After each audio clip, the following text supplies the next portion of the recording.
Hello, everybody. Welcome back to the show. I'm your host, Tyson. I'm here as always with my lovely wife, Marta. How you doing today, Marta? Hi, good Tyson. You are the creator of How to Be a Better Restaurant Customer Yes, I am. and inspiring author. Yes, I Yes, you are. am. Okay. Well, what's the name of the post that we're going to be talking about today? It is called Everyone Loses When You Order for Someone Who Isn't There Yet. Okay. Well, why don't you tell us a little bit about that? I will.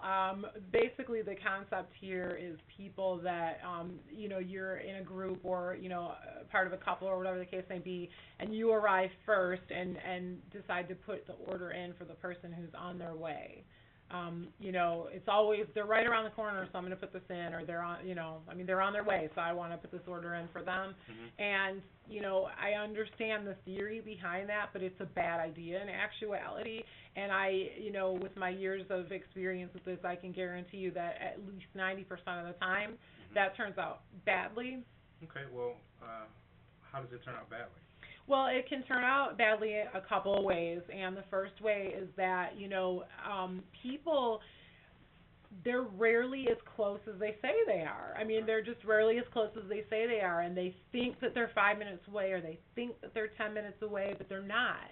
Or maybe they are, but there's traffic, or I don't know what the case may be, but to me, unless they're calling you on their cell phone, like I'm pulling up into the parking lot, it's not a good idea, because what happens is the food gets done and they're not there yet, and then the food continues to cook in the window. Okay. So their medium steak turns into a well done hockey puck, and they're upset about that, but that's not. It's your fault. Well, they feel that it is, but it's not. It's not the restaurant's fault that you ran into traffic and got there 10 minutes later than you planned to. That's not the restaurant's fault. Okay. Well, why don't you give us an example of a situation where you encountered this? Sure. Well, I had a couple who, the man arrived first, and, the classic line, she's on her way, and she wants me to go ahead and put in her order for her. So he ordered, what he ordered, and she wanted pasta, apparently. So he put in for the pasta. There's nothing wrong with the way I say pasta.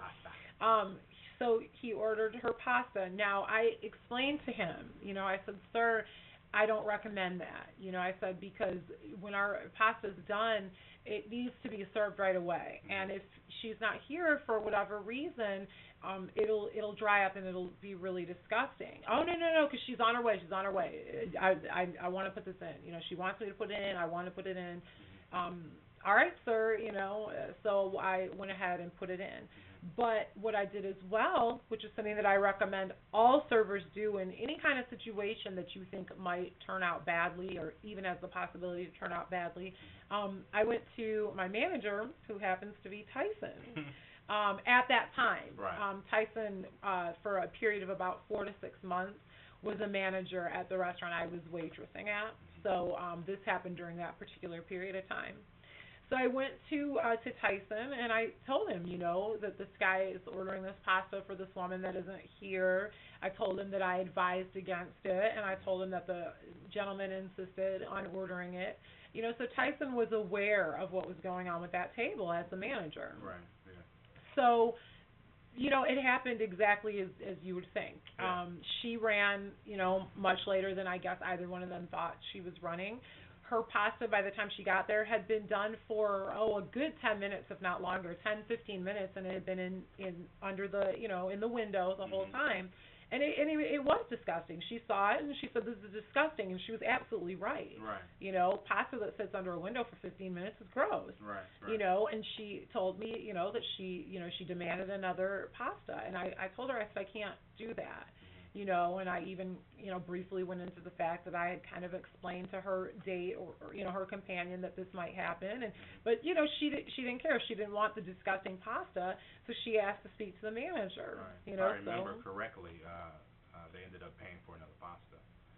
I have so many different accounts, but I do remember this specifically. I think they just ended up paying for it. I believe he ended up paying for it. I think he felt bad that it was his fault. And in situations like this, she may not even have asked him to order it.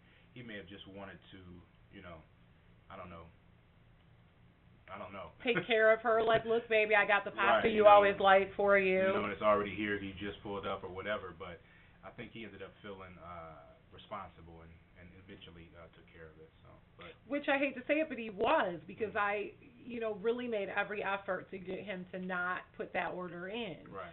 So this is just an example of, listen to your server. Your server's top priority is for you to have a good experience. I want you to be happy and have a good experience. So if I make a suggestion, That's why you're the veteran surgeon. I'm the veteran server, so I know what I'm talking about. Right. So, and then another instance where this can go bad too, though. I'm not saying that everyone's always running late. I know that there are people that say I'll be there in 10 minutes, and they're there in 10 minutes. No harm, no foul in that regard. Especially if it's a guy, But anyways, no, but another thing that can happen is that maybe it's not the way that you like it. Okay, you and I are eating, and you are a person that's very prompt and that sort of thing. Yes, So yes, I am. if Tyson told me that he was going to be there in 10 minutes, then I'm sure he would be there in 10 minutes. But, Tyson has particular likes and dislikes. And Barring the rapture, I'd be there. And if he didn't, exactly, if the Lord said the same, Tyson has particular likes and dislikes about his food, though. And if he forgot to tell me, make sure that they don't put this or that or the other thing in it, then he might receive food that isn't the way he likes it.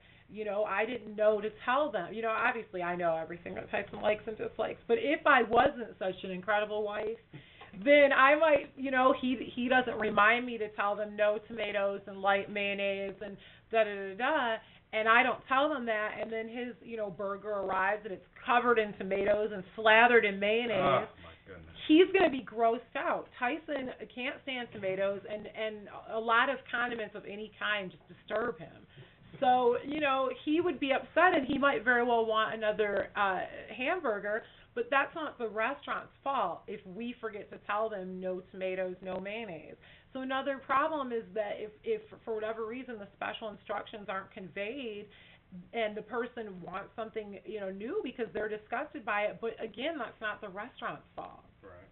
It's the fault of these people that are not coordinating these orders right. You're absolutely right. The best solution to this is just don't do it.